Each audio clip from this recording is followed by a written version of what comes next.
See, Section 2H of the Indian Contract Act says that an agreement which is enforceable by law is considered as a contract. That means that we have gone through a statement.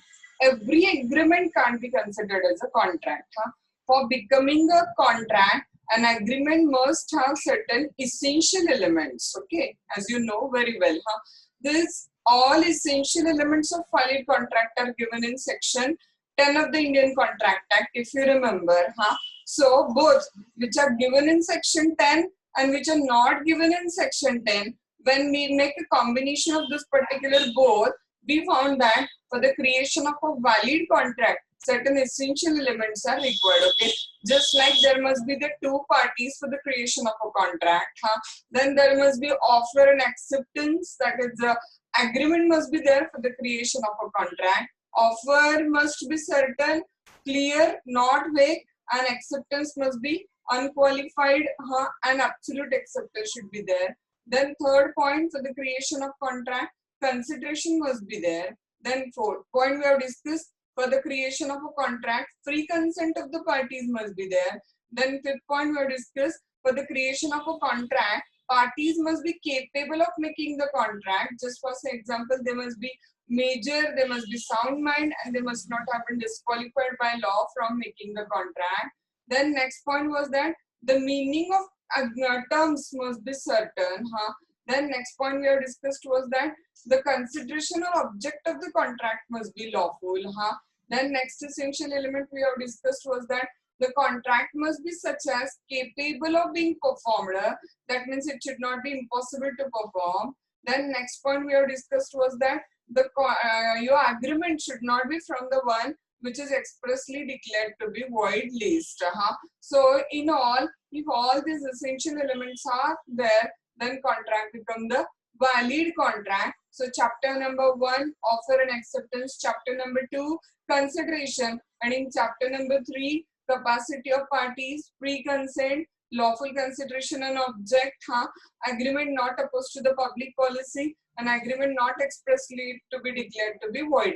All these points in detail we have discussed up to the 3rd chapter. Okay, now let's have the point that all these essential elements are there in the contract. Okay, we'll just take out a simple example. A agrees to paint a picture of the B, and B agrees to pay 1000 rupees to the A. Getting the point? A agrees to paint a picture of the B and B agrees to pay rupees 1000 to the B on painting that particular picture. Okay, A and B both are a major, both are capable of making contract. Free consent of the party was there, consideration was there, everything was there. Okay, lawful consideration and lawful object was there. Agreement is not declared to be void because we are making a simple contract of selling and buying the what we have seen here, that is painting a picture. Okay, so therefore contract purpose is also valid one. Okay, contract's object consideration is also considered as a valid one. So this contract between A and B, A agrees to paint a picture of a B and B agrees to pay rupees 1000 to the A. This is perfectly a valid contract because having all the essential elements of a valid contract: offer, acceptance, consideration, capacity of the parties, then lawful object and lawful consideration, free consent, not void. These all essential elements are there. So be on a point simply, that is be on a point simply, that is a valid contract is created here between A and B. Now what will be the next step? See, so just as I have told you that here a valid contract is created between A and B, that A is going to paint a picture of the B and B is going to pay rupees 1000 to the A, because all essential elements of valid contract are there, right? Now see what will be the next step.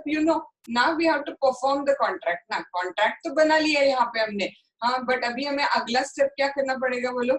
Contract को हमें क्या करना पड़ेगा? Perform करना पड़ेगा वहाँ पे, right? So I'll say you a simple point. A painted the picture, and B paid the money. A ने picture क्या कर दिया बोलो? Paint कर दिया और B ने पैसे क्या कर दिए वहाँ पे? दे दिए. इसका मतलब क्या हो गया पता है? कॉन्ट्रैक्ट का परफॉर्मेंस कंप्लीट हो गया. सिंपल. आपके चैप्टर नंबर 4 का हेडिंग क्या ध्यान में रहा है? परफॉर्मेंस ऑफ कॉन्ट्रैक्ट, हाँ थोड़ा सा क्रिटिकल चैप्टर है एक्चुअली, बट हम लोग ट्राई करेंगे मैक्सिमम एग्जांपल्स के साथ उसको अंडरस्टैंड करने का। आपको पहले ये पॉइंट ध्यान में रहे जो मैंने अभी अभी आपको बताया, ए पेंटेड द पिक्चर, ए ने अपना अपना पार्ट क्या कर लिया, वहां पे परफॉर्म कर लिया, और बी ने फिर 1000 रुपए दे दिए। इसका मतलब क्या हो गया बोलो, दोनों ने अपना अपना पार्ट क्या कर दिया, परफॉर्म कर दिया। तो वहां पे क्या बन जाएगा बोलो, performance of contract is said to be completed. Performance of contract क्या हो गया, वहां पे कंप्लीट हो गया। हाँ, now see this performance of contract may be of two type. Performance of contract कितने टाइप का हो सकता है बोलो, दो टाइप का हो सकता है। हाँ, now you will ask what are the two types, let's have an example. हाँ, number one type of performance of contract is that one, actual performance, and another is attempted performance. What are the two type of performance? One is a actual performance and another is considered as a attempted to performance. I will give you another example, or we can say we will add certain other facts in the same example. Okay, now see, A painted the picture of the B, you understand, B paid the 1000 rupees, you understand. Okay, now here when both the parties perform their respective part, the actual performance takes place. हाँ, दोनों ने अपना अपना काम कर दिया, तो वहां पे क्या हो गया बोलो, एक्चुअल परफॉर्मेंस कंप्लीट हो गया। तो उसको क्या बोला जाता है, कंप्लीटेड एक्चुअल परफॉर्मेंस। हाँ, both the party get discharge, contract क्या हो जाएगा वहां पे, डिस्चार्ज। हाँ, थोड़ी कॉन्ट्रैक्ट करने के बाद जिंदगी भर हम लोग एक दूसरे से कनेक्टेड रहते हैं। बी को अपना पिक्चर मिल गया, ए को अपने पैसे मिल गए, दोनों अपने अपने घर गए, कॉन्ट्रैक्ट क्या हो जाएगा बोलो, डिस्चार्ज हो जाएगा। So very simple thing, when both the parties to the contract perform the respective part, that is considered as क्या बोला जाएगा उसको, एक्चुअल परफॉर्मेंस। ठीक है, now you will ask what is mean by attempted performance. हाँ, attempted performance को और एक नाम ये भी है, ऑफर टू परफॉर्म करके भी बोला जाता है, या टेंडर टू परफॉर्म भी बोला जाता है। हाँ, इस यूनिट में ना टेंडर का मीनिंग हमें ऑफर एंगल से लेना है। Okay, so it may be called as a tender to perform or it may be called as a offer to perform. हाँ, now what it means, we'll take out an example. हमारे same example में हम लोग continue करते हैं, बस थोड़े से फैक्ट्स को हम लोग चेंज करते हैं। A agrees to paint a picture of the B, B agrees to pay rupees 1000 to the A. Then मैं यहाँ तक, हाँ, and there was a valid contract between A and B. Now see, if A want to paint a picture of the B, B has to give the time na. This is natural point that B has to come and sit before A. Then only A can paint a picture of the B. So A is frequently calling B that come today. Today we will paint your picture. Please give the time today. I will be free today. I can paint your picture. Please at least today you try. I will paint your picture. Means A is trying to perform his part. But B is neglecting to get it performed. So here the law says that still this is a performance of contract. Which one? Attempted, offered to perform, tended to perform. Now in this example, the contract will be discharged from the side of the A. Why from the side of the A contract will be discharged? You are getting, because A has tried to perform. Now how many days he will be restricted to the one client only? He has to get freed himself from that particular project. Okay, so when A frequently try to perform his part but B neglects, in this example loss is that from the side of the A contract will get discharged. Contract क्या हो जाएगा, A के side से यहाँ पे discharge, क्योंकि वो अपना पार्ट परफॉर्म करने की फ्रिक्वेंटली कोशिश कर रहा है। सो A के साइड से कॉन्ट्रैक्ट क्या हो जाएगा बोलो, डिस्चार्ज हो जाएगा वहां पे। हाँ, got the point? So there may be a two type of a performance. Number one performance is called as a attempted, that is when both the parties to the contract perform the respective part, that is called as a, my mistake, first part is a actual performance, when both the parties to the contract performed their respective part, it is called as the actual performance. And then another, when the promiser, that is one of the party to the contract, is ready and trying to perform his part, offering to perform his part, but the other parties are neglecting, then it is called as the attempted to performance. But याद रखना, in both cases the contract is said to be discharged. Contract दोनों circumstances में discharge होगा, क्योंकि law आपको एक ही point में कितने दिन तक अटैच करके रखेगा वहां पे। सो कॉन्ट्रैक्ट क्या हो जाएगा बोलो, डिस्चार्ज हो जाएगा। हाँ, सो ध्यान में आ गया आपको, परफॉर्मेंस ऑफ कॉन्ट्रैक्ट मतलब क्या, और उसके दो type, when both the parties to the contract perform the respective part, it's called as the actual performance, and one of the parties ready and willing to perform his part but other is neglecting, then it is considered as attempted performance. but in both case law consider performance is a done and the contract is said to be discharged. ठीक है, अभी थोड़ा सा legal language में जाते हैं, module में जाते हैं हम।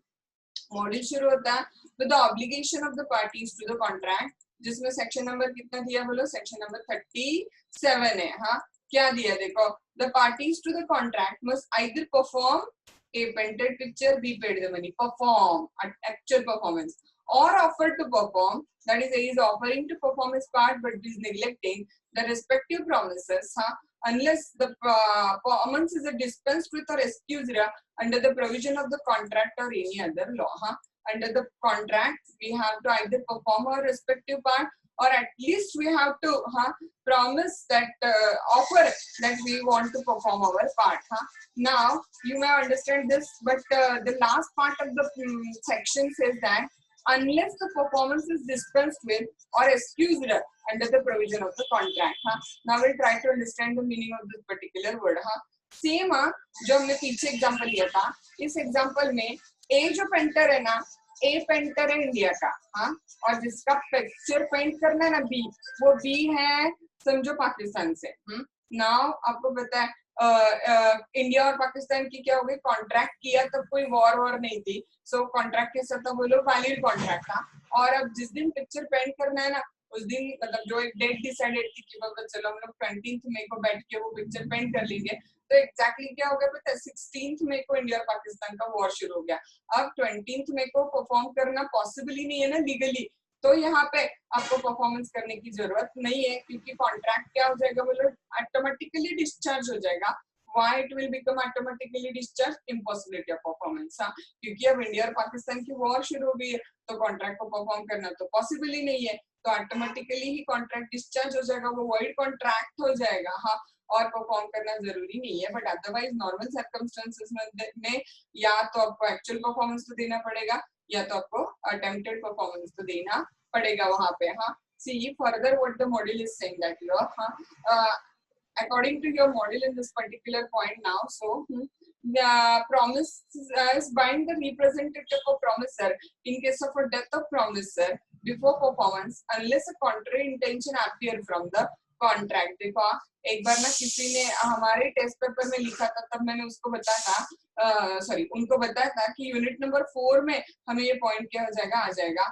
नॉर्मली याद रखो, हाँ नॉर्मली अगर समझो ऐसे हो जाता है कि परफॉर्मेंस के पहले ही उस प्रॉमिसर या प्रॉमिसर की डेथ हो जाती है, तो क्या वो कॉन्ट्रैक्ट डिस्चार्ज होगा क्या? तो लॉ कहता है कि एज ए जनरल रूल हाँ कॉन्ट्रैक्ट डिस्चार्ज नहीं होगा। याद रखो, वो कॉन्ट्रैक्ट पास ओवर हो जाएगा, किस पे पास ओवर हो जाएगा, उसके लीगल रिप्रेजेंटेटिव पे वो कॉन्ट्रैक्ट क्या हो जाएगा, पास ओवर हो जाएगा। It is not going to get discharge. हाँ, वो कॉन्ट्रैक्ट डिस्चार्ज नहीं होगा, किस पे पास ओवर हो जाएगा, उसके लीगल रिप्रेजेंटेटिव पे वो पास ओवर हो जाएगा वहां पे। हाँ, लेकिन वहां पे एक पॉइंट क्या दिया, unless contrary intention appear from the contract. हाँ, कुछ वर्डिंग की आपको ना आदत करनी पड़ेगी अभी। हाँ, ये जो सेंटेंस है ना, unless contrary intention appear from the terms of contract, हाँ ये बहुत जगह पे आगे जाके आपको आएगा वर्ड। हाँ, इसका मतलब क्या पता है, एज ए जनरल रूल अगर वो पार्टी मरती है आइदर प्रॉमिसर और प्रॉमिसी, तो वहां पे कॉन्ट्रैक्ट डिस्चार्ज नहीं होगा। हाँ, लेकिन अगर आपने कॉन्ट्रैक्ट के टर्म में लिखते हुए लिख के रखा है कि this is purely between me and you, if anything happened to me and you our legal representative will not be bound by it. हाँ, then in that case legal representative will not be bound, because अब आपको वो wording ध्यान में रहा, unless contrary intention appear from the term of contract। हाँ, term of contract में हमने क्या लिखा है बोलो, contrary intention हमारा दिया ही है कि हम लोग क्या नहीं करना चाहते वहां पर, हमारे लीगल रिप्रेजेंटेटिव पे इसको पासवर्ड करना नहीं चाहते, तो वहां पे लेकिन पार्टी की डेथ होती है तो पार्टी के साथ कॉन्ट्रैक्ट भी क्या हो जाएगा बोलो, डिस्चार्ज हो जाएगा। हाँ, so as a general rule अगर कोई पार्टी की डेथ होती है तो कॉन्ट्रैक्ट ऑटोमेटिकली डिस्चार्ज नहीं होता है, वो पास ओवर होता है किस पे, कॉन्ट्रैक्ट लीगल रिप्रेजेंटेटिव पे। इसका बेस्ट ऑफ एग्जांपल बताऊं मैं आपको, जो आप सबको पता है, बैंक से हम लोग लोन लेते हैं ना, तो बैंक आप लोग देखो, even legal representative the debtor are also liable for that particular loan. हाँ, अगर किसी वजह से लोन, नहीं तो दुनिया के सारे बैंक लोन देने के लिए डरते समझो, क्योंकि अगर इसको कुछ हो गया तो लोन तो डूब गया ना वहां पे, तो कितना मेजर प्रॉब्लम आ जाता। सो ध्यान रखो कि अगर डेटा की डेथ भी होती है तो वो लोन उसके लीगल रिप्रेजेंटेटिव पे, श्योरिटी पे वगैरह क्या हो जाता है, पास ओवर हो जाता है। हाँ, तो हमेशा पार्टी के डेथ से कॉन्ट्रैक्ट डिस्चार्ज नहीं होगा। हाँ, बट इसको और एक एक्सेप्शन दिया, वो और एक एक्सेप्शन क्या पता है, अगर कॉन्ट्रैक्ट पर्सनल नेचर का है, पर्सनल स्किल इन्वॉल्व करता है, पर्सनल ट्रस्ट एंड कॉन्फिडेंस का कॉन्ट्रैक्ट है ना, तो फिर पार्टी के डेथ पे कॉन्ट्रैक्ट भी क्या हो जाएगा, डिस्चार्ज हो जाएगा। अगर कॉन्ट्रैक्ट कैसा है, पर्सनल स्किल का कॉन्ट्रैक्ट है या पर्सनल फेथ और कॉन्फिडेंस का कॉन्ट्रैक्ट है। I will give an example. See, हाँ, see suppose mister A is a painter, okay, हाँ, and he promises to paint a picture of Mr. C. A ने C का picture paint करने के लिए प्रॉमिस किया, ठीक है, और अब वो पिक्चर पेंट करना था 25 मई को, 25 मई को पिक्चर क्या करना था, पेंट करना था। It was well decided. हाँ, और उसके पहले पहले क्या हो गया पता है, 12 मई को ना उस पेंटर की हो गई डेथ। Got the point? उस पेंटर की क्या हो गई बोलो, 12 मई को डेथ हो गई। तो क्या ये कॉन्ट्रैक्ट उसके लीगल रिप्रेजेंटेटिव पे बाइंडिंग होगा क्या? तो आंसर क्या आ जाएगा, देखो, no. Why this contract is not binding on the legal representative of A you are getting?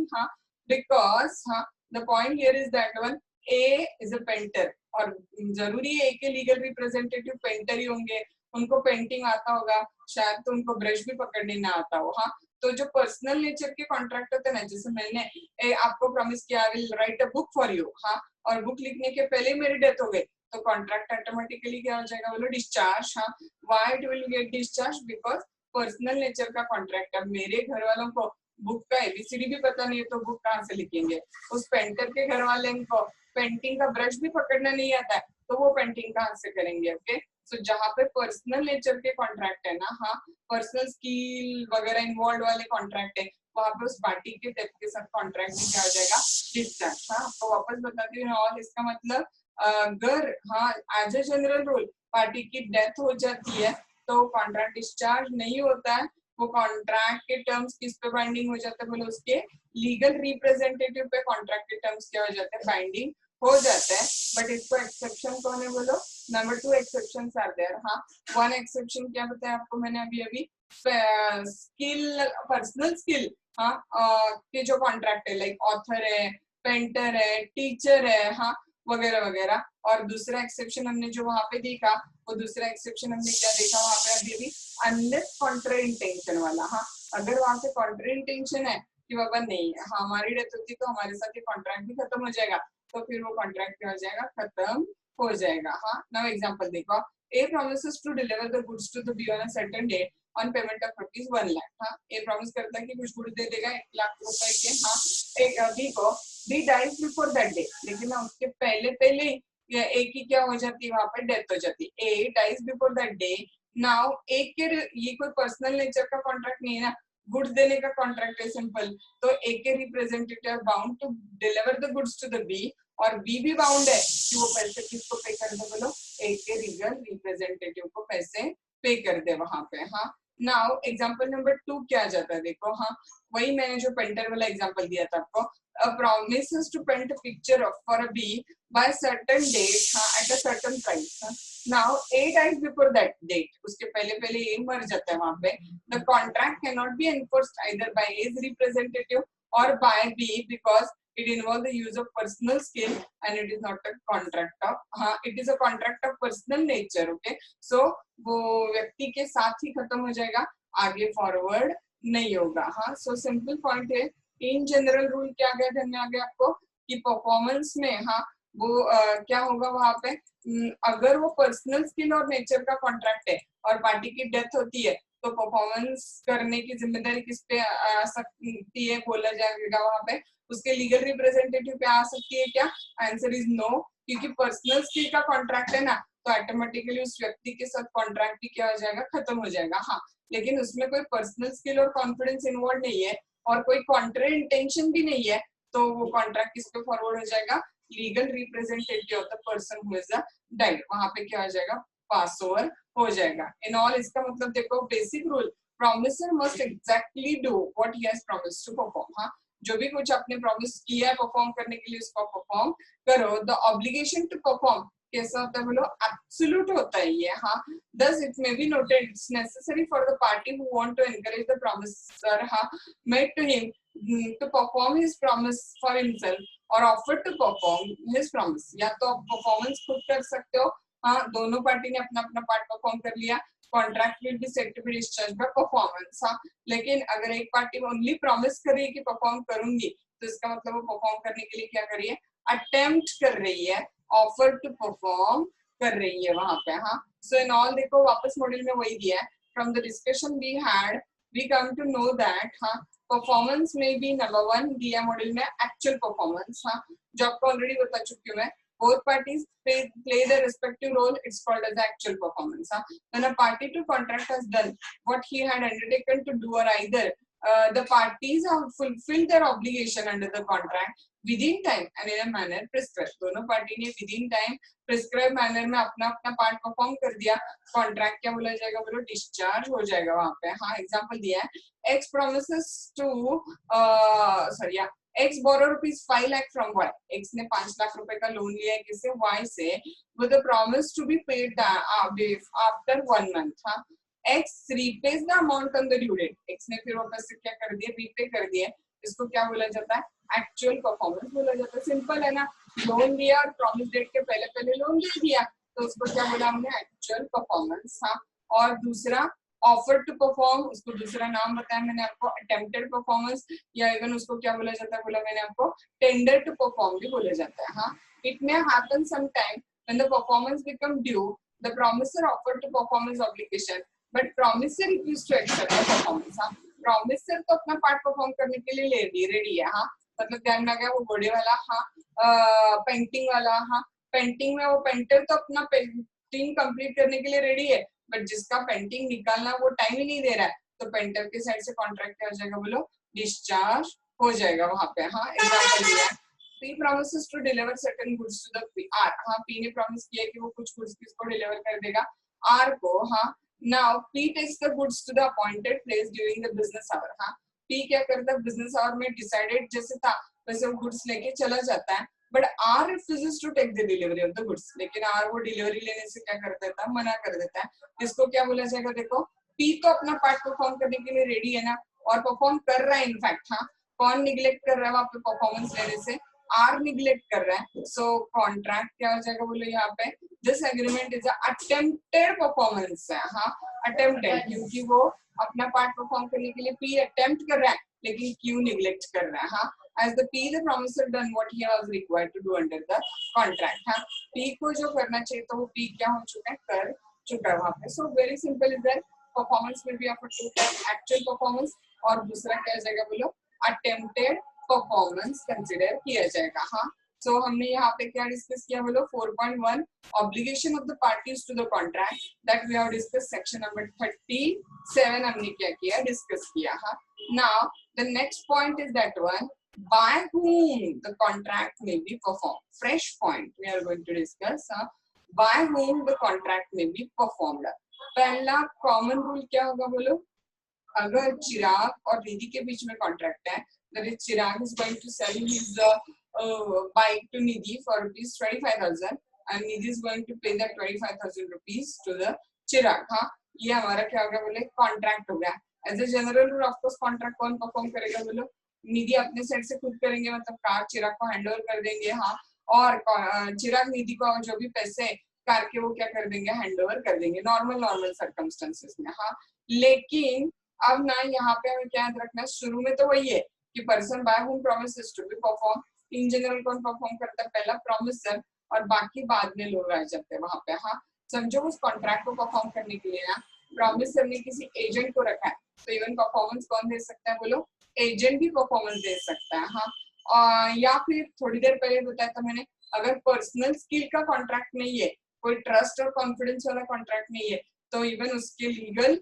Representative भी कॉन्ट्रैक्ट को परफॉर्म कर सकते हैं वहां पे. हाँ, then in a very rare cases even a third person can also make a performance of a contract. हाँ, and in the last point, joint promisor, when a particular product belongs to the two person jointly, but it is in the possession of one person only, and that one person shows to the people that he want to sell this particular product, and accordingly one of the boy came and he took the TV from that particular shop owner, but वो TV अकेले का नहीं था ना वहाँ पे, इसलिए transaction क्या बोला वैलिड कंसिडर किया गया। हाँ, देन मैं आपको वापस बताती हूँ जनरल रूल क्या बोला मैंने आपको कि लोग कॉन्ट्रैक्ट कॉन्ट्री करके ये डिसाइड कर सकते हैं कि बाबा प्रॉमिस कौन करेगा। हाँ, अदरवाइज नॉर्मल सर्कमस्टेंसेस में ऑप्शन नंबर 1 कॉन्ट्रैक्ट कौन परफॉर्म करेगा, प्रॉमिसर हिमसेल्फ, डेफिनेशन ही बताती है। नंबर 2 उसका कोई एजेंट परफॉर्म कर सकता है। नंबर 3 उसका कोई लीगल रिप्रेजेंटेटिव परफॉर्म कर सकता है। हाँ, नंबर 4 कभी कभी कोई थर्ड पर्सन भी उसको परफॉर्म कर सकता है। इलस्ट्रेशन के साथ आपको बताऊंगी थर्ड पर्सन मतलब क्या होता है। एंड नंबर 5 कभी कभी जॉइंट प्रोमिसेस भी कॉन्ट्रैक्ट को क्या कर सकते हैं, परफॉर्म कर सकते हैं। तो ये 5 जो पॉइंट है कि in general under the contract, हाँ, प्रॉमिस कौन परफॉर्म करता है, प्रॉमिसर, बट नीचे के सर्कमस्टेंसेस में अदर देन प्रॉमिसर भी कॉन्ट्रैक्ट को क्या कर सकते हैं, परफॉर्म कर सकते हैं। बट इसके लिए हम लोग पहले क्या करते हैं बोलो, we will look at our general rule first of all। General rule पे क्या करेंगे हम लोग, पहले ध्यान देंगे वहां पे। हाँ, नंबर 1 पॉइंट देखो, who can perform the contract, promiser himself, very simple, section 40। हाँ, if there is something in the contract to show that there was the intention of the parties that the promise should be performed by the promiser himself, such a promise must be performed by the promiser। हाँ, contract के terms में लिखा है कि मुझे और कोई नहीं चाहिए, मुझे प्रॉमिसर ही चाहिए, उसी के थ्रू मुझे परफॉर्मेंस लेना है, तो कंपलसरी अगर आपने कॉन्ट्रैक्ट किया है तो प्रॉमिसर को ही परफॉर्म करना पड़ेगा। हाँ, जैसे ना मैंने एक लॉयर को हायर करते हुए क्लियरली बोला था कि सीनियर लॉयर आप अगर आर्गुमेंट करने वाले हो तो ही मुझे केस आपके पास देनी है, अगर आपका कोई जूनियर वगैरह आपके वहाँ पे आर्गुमेंट करने वाला है तो I am not interested to give this case to you. हाँ, और वो भी एग्री करते हैं कि नहीं मैं ही आऊंगा, मैं किसी जूनियर को नहीं भेजूंगा वहाँ पे। इसका मतलब क्या होगा बोलो, वहाँ पे प्रॉमिसर को ही परफॉर्म करना है, ऐसे कॉन्ट्रैक्ट के टर्म में लिखा है, इसलिए परफॉर्म किसको करना पड़ेगा, ओनली promisor को। हाँ, this means contract which involve the exercise of personal skill or diligence or which are founded on the personal confidence between the parties must be performed by the promisor himself। हाँ, then second point क्या आ जाता है देखो, agent. ये तो हम लोग बहुत कॉमन देखते हैं आजकल के लाइफ में। हाँ, लोग जनरली किसके थ्रू ऑफिस चलाते हैं बोलो, एजेंट्स के थ्रू ऑफिस चलाते हैं। So when proposal consideration is not in the foundation of the contract, the contract promiser or his representative may employ the competent person to perform it। अगर contract का base कोई personal skill नहीं है, क्योंकि personal skill होगा तो agent को appoint करके फायदा क्या ना, कंपलसरी किसको परफॉर्म करना है, प्रॉमिसी को ही करना है या प्रॉमिसर को ही करना है। सो अगर पर्सनल स्किल वाला कॉन्ट्रैक्ट नहीं है, लाइक पेंटिंग, ड्राइंग, टीचिंग, ऑर्नामेंटिंग, हाँ, अगर कोई पर्सनल स्किल का कॉन्ट्रैक्ट नहीं है ना तो फिर हाँ एक एजेंट अपॉइंट किया जा सकता है, लेकिन लीगल वेज से वहाँ पे प्रॉपर एम्प्लॉय करके रिटर्न करके हाँ एक एजेंट को पावर ऑफ अटर्नी देके अपॉइंट किया जा सकता है। पावर ऑफ अटर्नी पता है? हाँ, पावर ऑफ अटर्नी मतलब एक अधिकार पत्र होता है जिससे हमारी प्रॉपर्टी को केयर लेने की अधिकार हम लोग किसी और को दे देते हैं। हाँ, just like a type of smaller trust. हाँ, फर्स्ट पॉइंट देन मैंने आपको वैलिड फर्स्ट पॉइंट क्या दिया देखो, बाय होम कॉन्ट्रैक्ट में भी परफॉर्म में वहां पे हमने प्रॉमिसर हिमसेल्फ। हाँ, सेकंड पॉइंट क्या डिस्कस किया हमने, एजेंट। हाँ, now third point in which we are going to deal is a by whom the contract may be performed, and that third point is a legal representative is the third point। हाँ, इसको भी मैंने आपको already समझाया, फिर भी अपने भाषा में और एक बार समझाती हूँ यहाँ पे। हाँ, क्या आ रहा है देखो, third point legal representative is the third point which is coming here. हाँ, अगर पर्सनल स्किल का कॉन्ट्रैक्ट नहीं है हाँ तो वहां पे लीगल रिप्रेजेंटेटिव कॉन्ट्रैक्ट परफॉर्म कर सकता है और उनपे वो रिस्पॉन्सिबिलिटी पास ओवर हो जाएगी। हाँ, अगर कॉन्ट्रैक्ट पर्सनल स्किल का नहीं है